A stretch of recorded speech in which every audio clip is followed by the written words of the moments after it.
સત્સંગનું હાર્દ જે જીવનમાં સમજાયું એને જીવન સમજાયું. સત્સંગ એટલે સાચો સંગ. તો સંગ સાચો કોને કહેવાય એ કેવી રીતે ખબર પડે? ખોટા સંગનો અભ્યાસ કર્યો હોય ને એની સમજ પડે ત્યારે જ સત્સંગનો અર્થ સમજાય. પણ ખોટું શું છે ન સમજાતું હોય તો સાચાની એને પણ ખબર પડવાની નથી. એટલે સત્સંગ જેને સાચો સંગાત, મિત્રતા, સંબંધ કોને કહેવાય? સાચો પડોશી, આપણો સાચો સ્વજન, સગો કોને કહેવાય? કે જેમાં સત્સંગ, સારો સંગ હોય, સારા વિચારો. તો સત્સંગ વડે જ જીવનના મૂલ્યો સમજાતા હોય છે. બાકી જીવનનો સમય ખૂબ વેડફાતો હોય છે, નકામો અધિક વેડફાતો હોય છે. જીવનનો સારા કામમાં ઉપયોગ તો બહુ જ ઓછો થતો હોય, બહુ જ ઓછો થતો હોય છે. અનુભવ દરેકને છે. એટલે સત્સંગની મહત્તા એ છે કે સમયનું મૂલ્યાંકન થાય, આપણું જીવન પણ સમજાય, જેથી માણસ સાવધાન થઈને, જાગૃત થઈને જીવી શકે. એટલે સત્સંગનું હાર્દ સમજીએ, સત્સંગને નું મૂલ્ય સમજીએ તો જરૂર આપણે સારું ને સાચું જીવન જીવી શકીએ. અને સત્સંગમાં મોટે ભાગે મન સાથેની જ વાતો હોય છે. બધું જ સમજાવવાનું જે કંઈ હોય છે બધું માત્ર મનને સમજાવવાનું. અને જો મન સમજી ગયું, મનને સમજણ પડી ગઈ ને તો પછી આ સૃષ્ટિમાં, આ સંસારમાં કોઈ આપત્તિ, કોઈ દુઃખ ક્યારે એને આવે જ નહીં. જો મન સમજણપૂર્વક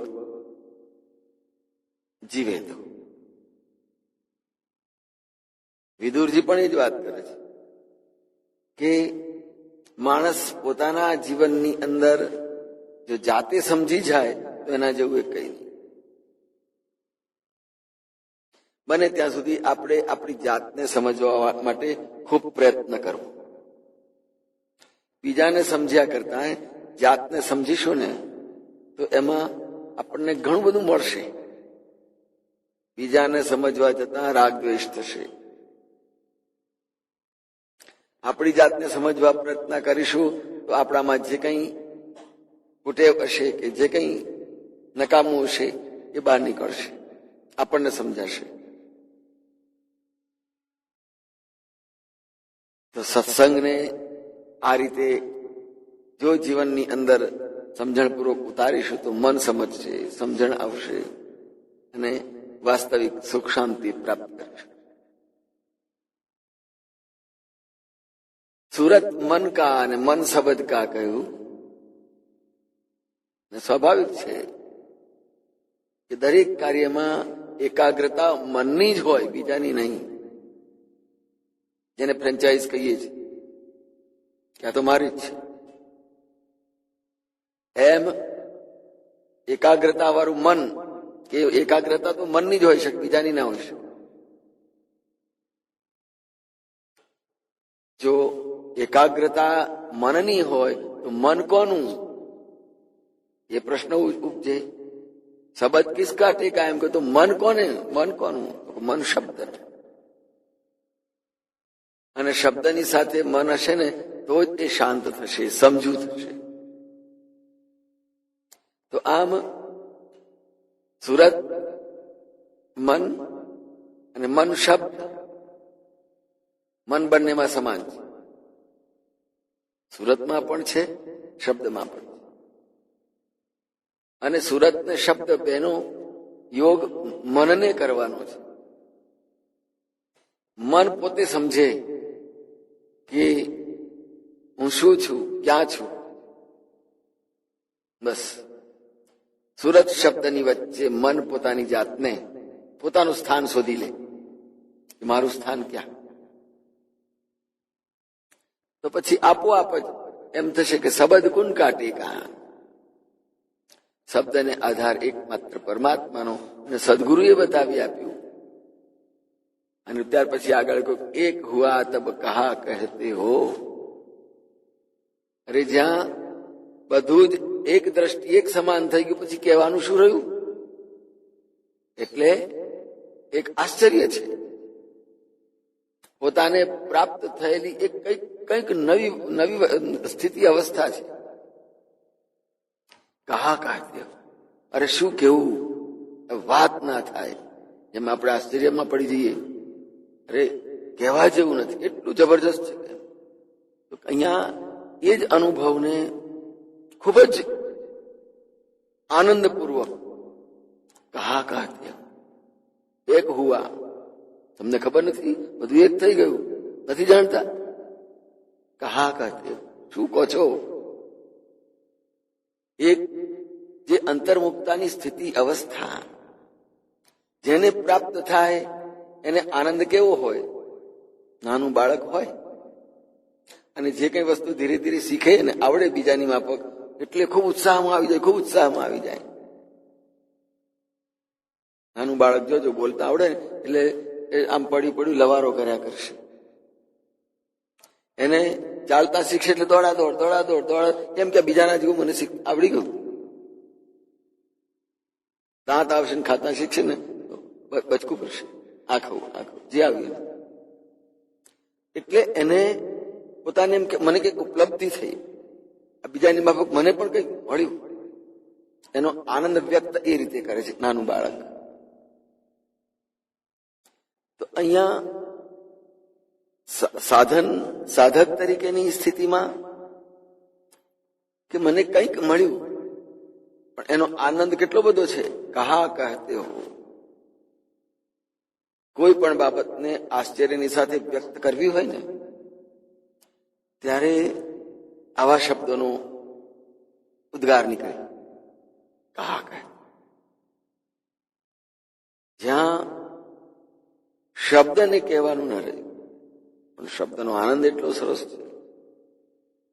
કારણ આ સૃષ્ટિમાં અનેકો અસંખ્ય માણસોનો જન્મ થયો, આવ્યા છે, ગયા છે બધા, પણ આ અવસ્થા કેટલાને પ્રાપ્ત થઈ?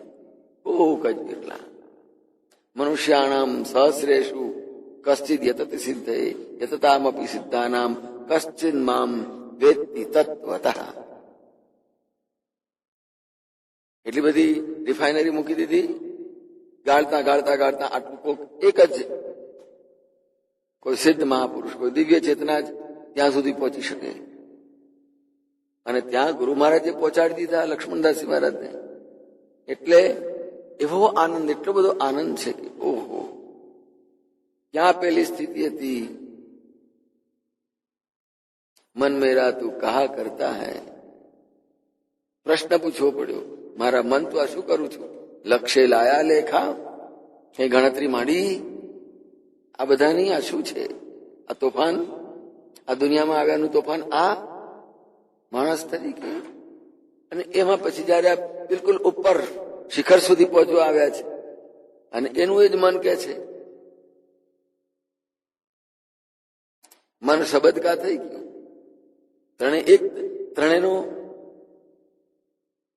એની અંદર સંપૂર્ણ રીતે વિલીનીકરણ થઈ ગયું.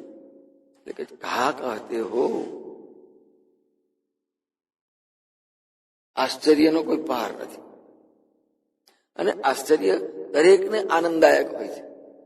અહીંયા સાધક તરીકે જયારે આટલી ઊંચામાં ઊંચી અવસ્થા પ્રાપ્ત થઈ ત્યારે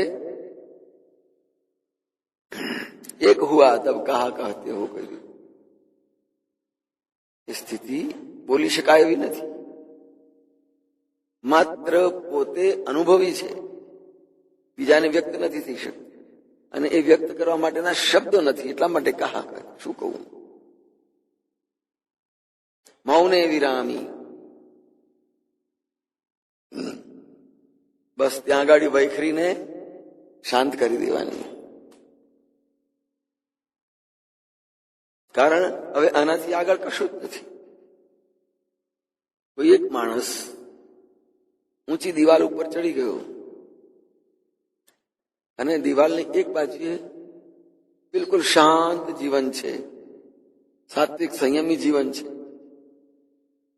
અને ત્યાં આગળ સૌ સુખી ને પ્રસન્ન છે. અને દિવાલની આ બાજુએ છે કકળાટ છે, દુઃખ છે, વેદનાઓ છે, સંઘર્ષ છે, અનેક દ્વંદ્વોની અંદર પડેલો છે.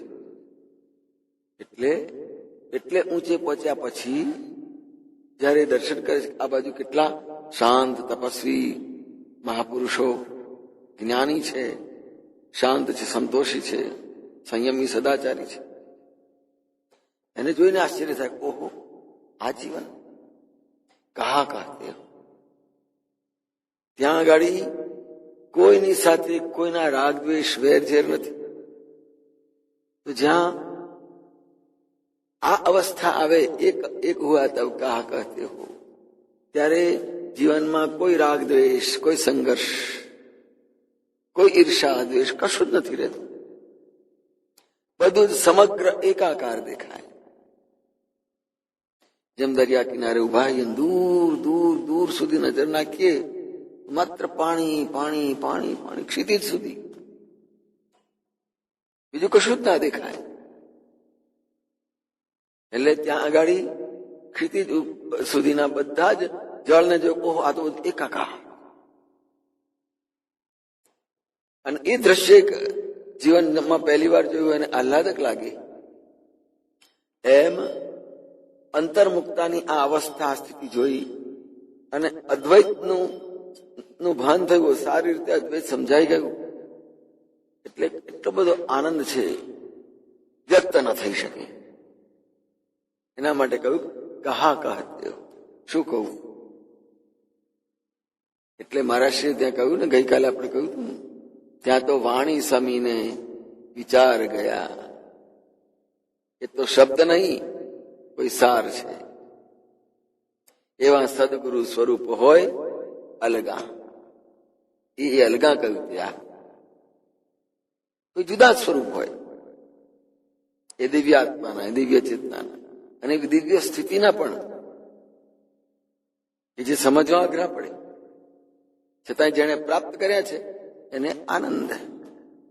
હવે વાચક વર્તી મૂકી દેજો, બસ છોડી દો. જ્યાં આત્મસ્થિતિ આવી ગઈ ને પછી વર્ણન કરવાનું નથી રહેતું.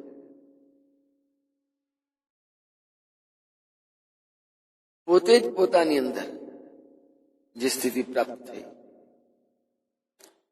બહારની ક્યાં વાત કરવાની? એ શબ્દ જ ન રહે. શબ્દ આરતીની અંદર પણ આ શબ્દો ઘણા સરસ રીતે સમજાયા છે. મૂળ શબ્દમાં જે રહે એની વર્તીઓ કહી ન વજાડે. એટલે એ વૃત્તિઓ જે અંતર્મુખ થઈ ગઈ એને કહેવા માટે કોઈ શબ્દ નથી. અને એ જ વાતને અહીંયા ફરી લક્ષ્મણદાસજી મહારાજે ઉચ્ચારી. એમાં બીજું કયું વર્ણન કરી શકું? વર્ણન કરવાની કોઈ અવસ્થા નથી, કોઈ સ્થિતિ નથી. અને એટલે સુરત શબ્દ કા દોહો એક હુઆ તબ કહા કહતે હો. સુરત અને શબ્દ બંને એક થયા અને આખી ઉપાસના જે સુરત શબ્દની જે છે, સુરતાઓને શબ્દમાં પોતાના સ્વરૂપની અંદર વિલીન કરી દેવાની. મનને એમાં સંપૂર્ણ રીતે વિલીન કરવાનું, જેને ઉન્મુની અવસ્થા કહેવામાં આવે છે. એટલે ઉન્મુનિનો ઘણીવાર મહારાજે પ્રયોગ કરેલો છે ભજનોમાં. પછી ઉન્મુનિ આસન બેસ. એટલે ઉન્મુનિ આસન શું છે? મનનું સંપૂર્ણ રીતે ઉન્મૂલન કરી નાખો, એટલે ઉખેડી નાખવાનું. મનનું અસ્તિત્વ જ સમાપ્ત કરી દેવાનું. એને રાખીએ તો હલનચલન કરે ને, તો હેરાન કરે ને.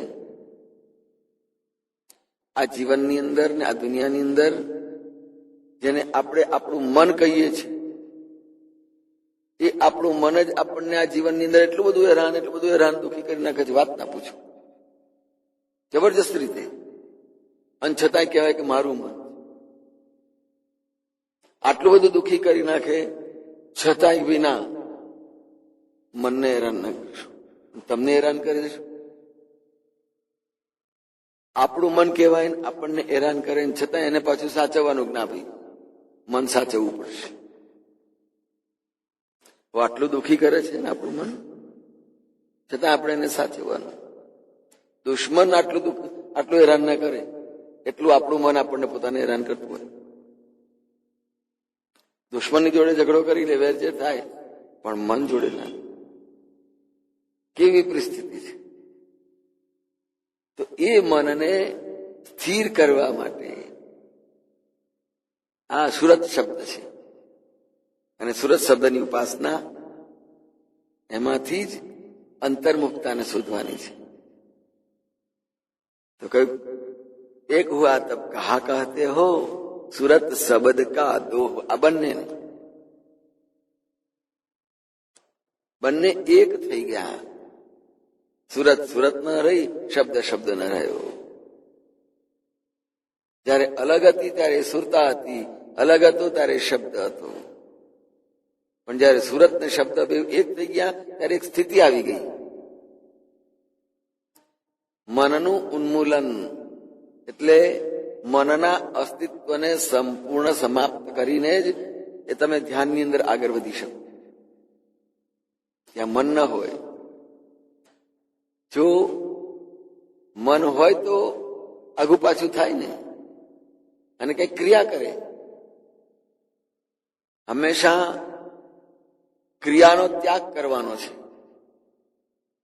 તો એ અહીંયા આગળ મન તો ક્રિયા કરવાનું છે, મન બેસી રહેવાનું નથી. નહીં કશ્ચિત ક્ષણમપી જાતું તિષ્ઠત્ય અકર્મતું. એક ક્ષણવાર પણ કોઈનું મન સ્થિર રહી શકતું નથી. કઈ યતતામપી સિદ્ધાનામ મળે છે, કશ્ચિન મામ વેતિ તત્વ મળે છે નથી. પણ એની પાછળ સાધન ઉપાસના હોય. અંતે એ જ સુરત શબ્દ કા દો હો કહા કહતે હો જાના એમ કરીને એ સ્થિતિને, એ અવસ્થાનું વર્ણન કરવું અઘરું છે એમ કરીને અહીંયા ગાડીને સમાપ્તિ